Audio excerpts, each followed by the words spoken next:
And yet, as we can see in the tales with Bram Stoker, the world of this invasive dark world of magic was putting a strain on the upright Christian ethics prevalent in the West, and many openly fought its influence.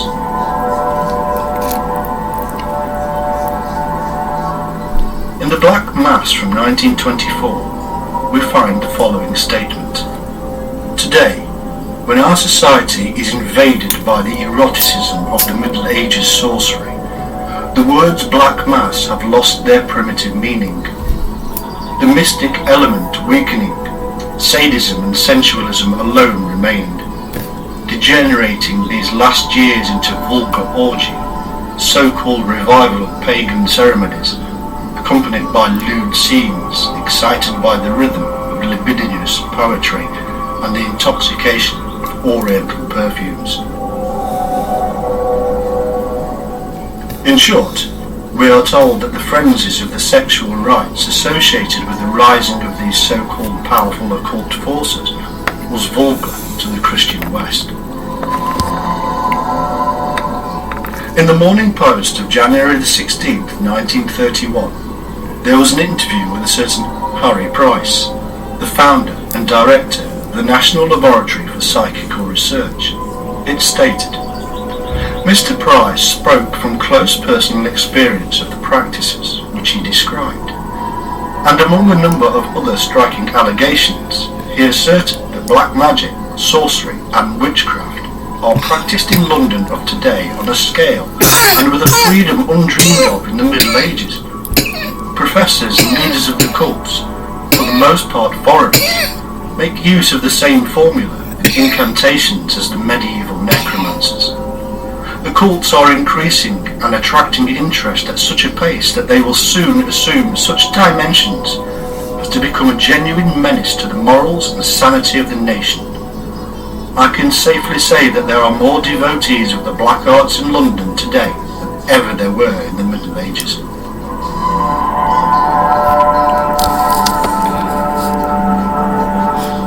We are told that literary groups such as those of the Bloomsbury Set or Black Mass were full of adherence to the occult. They were also joined by people such as Conan Doyle, Ian Fleming, Bram Stoker and H.G. Wells.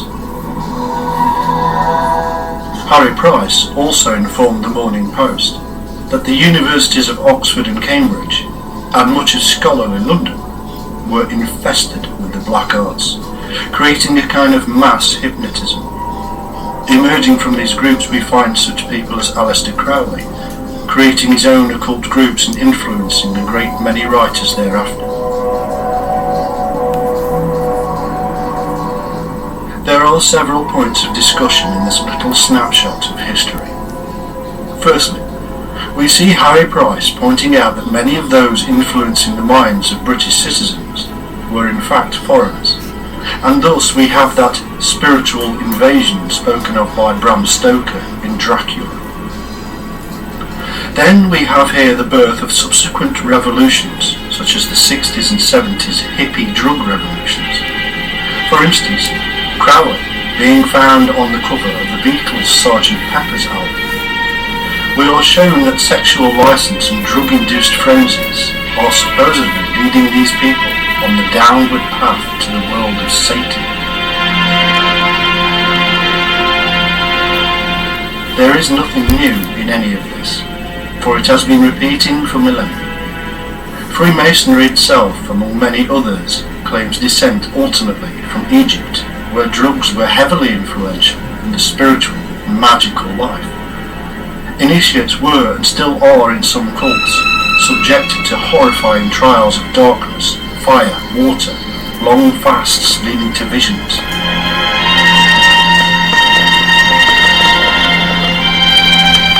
Should they survive sane, then they were accepted into the fold.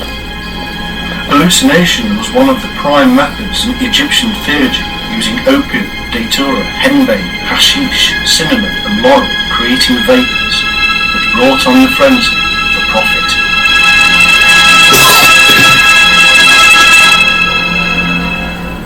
But we also see that we have here two distinct opposites and very little balance.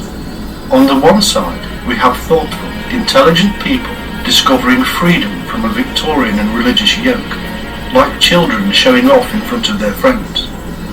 On the other side, we have the parents, the Christian old school, who are shocked at their youngsters' actions and can accept nothing good in what they see.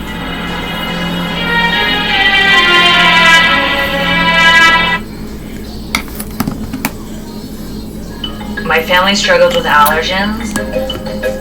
Back at these birth pangs of a free society. I accept that drug-induced sexual frenzies may well be going over the top, and are simply leading the individuals towards a biochemical and electromagnetic reaction in the mind, heightening many things.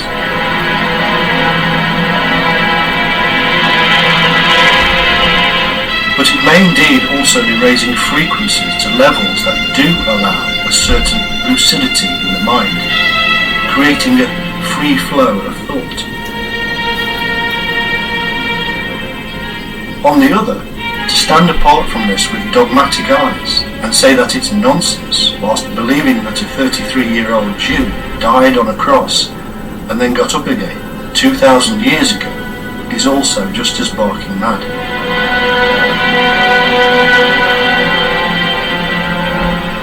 Science should be applied to the altered states of mind experienced by millions of people, and it is. But this same science also tells us that walking on water is quite impossible.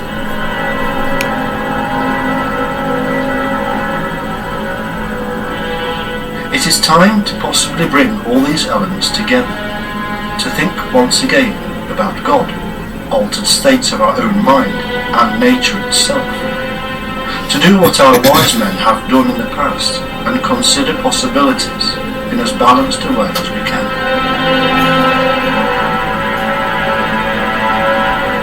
There do still remain fundamental questions, even for those who have led themselves into a world of delusion and illusion. These questions are as old as man himself, if not older, and we may, or may not, be closer to finding answers.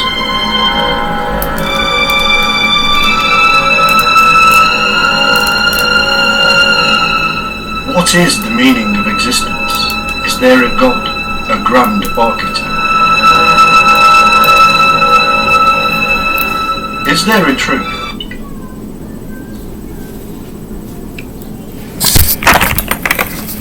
Okay, that's the second part of the video. And that gets into the more traditional aspects. Hello, I'm Bonnie B, and this is part 2 to learning about your enemy. This portion of the video that you've just witnessed deals mainly with the traditional aspects of what we believe witchcraft is and how we believe these things are taking place. But the reality of it is that there are more people practicing witchcraft today than there have ever been before. And that was the most important point I wanted you to see, that in London, England, there are so many. They are in Cuba. They are in Haiti. They are in Louisiana. They are everywhere. They are in your rural areas living amongst the trees. They are in Connecticut. They are in the New Haven states. They are now known as Wiccan. But not all Wicca are bad. But then there are those who practice and honestly into the dark arts. And the dark arts are people who summon demons.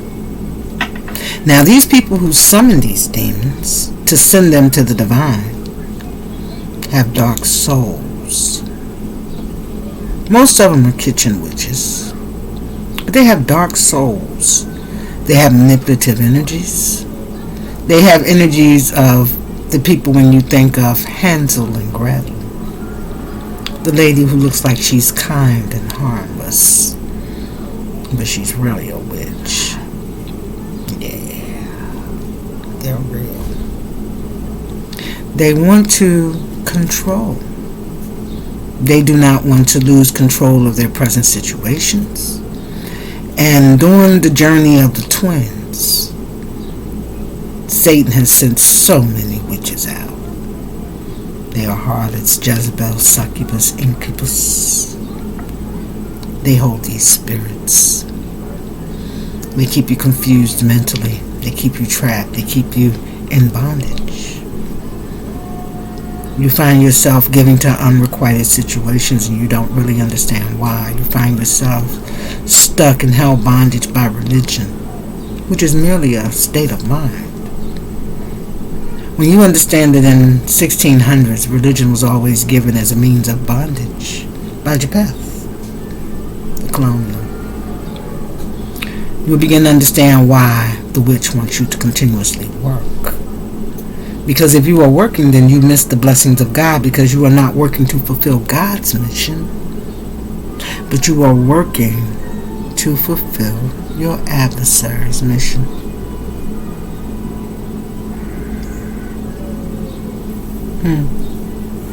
Life is strange.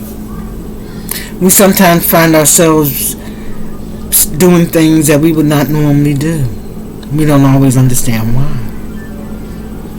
And this is the reason why there are times that we must retreat and pray. We must go into our holy of holies alone. Seek the face of God to get the truth. Because sometimes illusions can cloud your way and prevent you from seeing truth and reality. See, when you are caught in the midst of force, let me tell you something. For those of you who are held bondage through marriages and situations that you may have been in for the last 20 or 30 years, I'm going to tell you what I know and not what I think.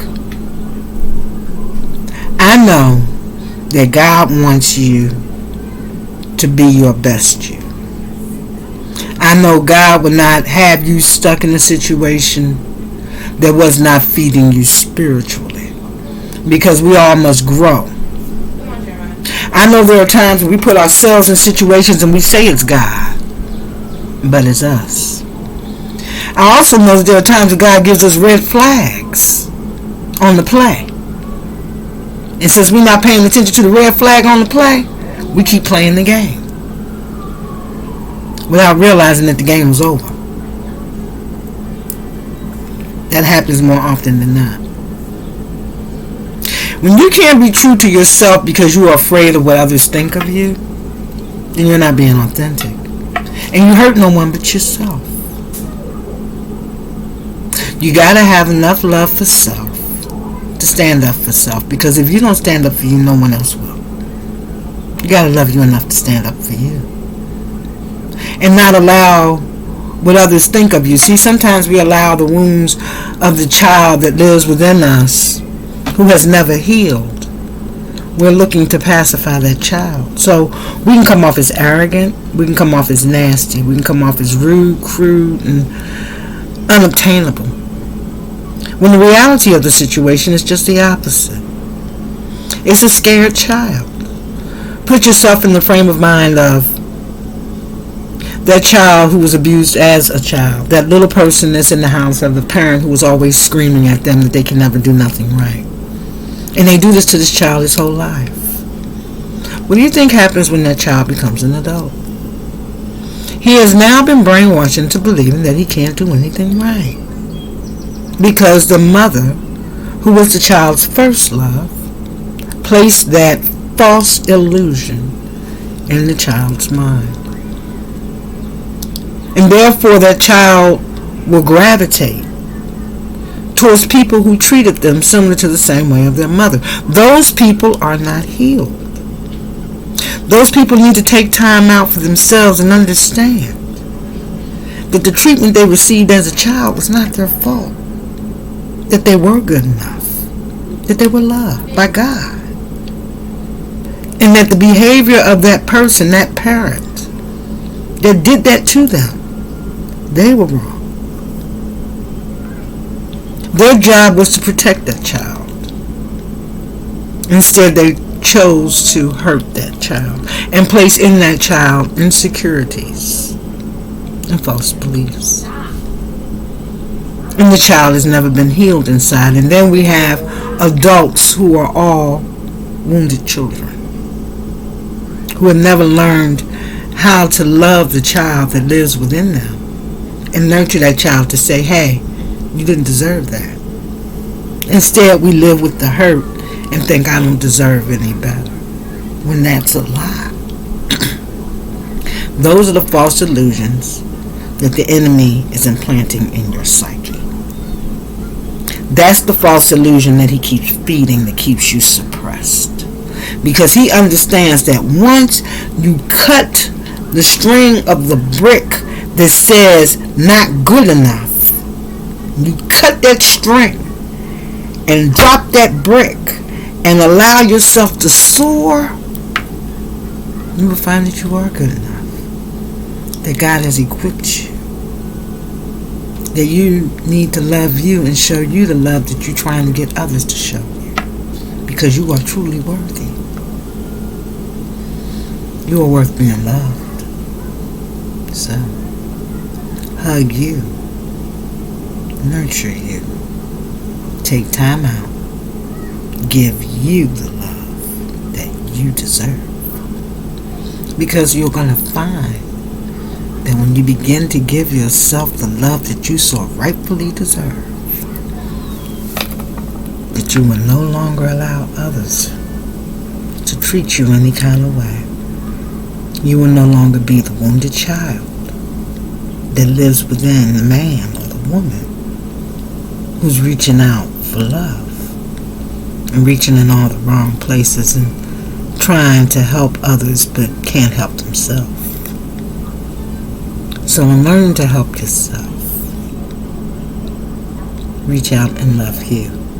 Give you time to meditate and heal your heart so that you can hear the voice of God speak to you. Be blessed, my beloved. Till it's time to come back and have another chit chat with me, Bonnie B, on your daily dose in your spiritual body. If you like what you hear and you like what you see, come on back and sup with me here at the Bonnie B. Bye-bye, my beloved. Till then.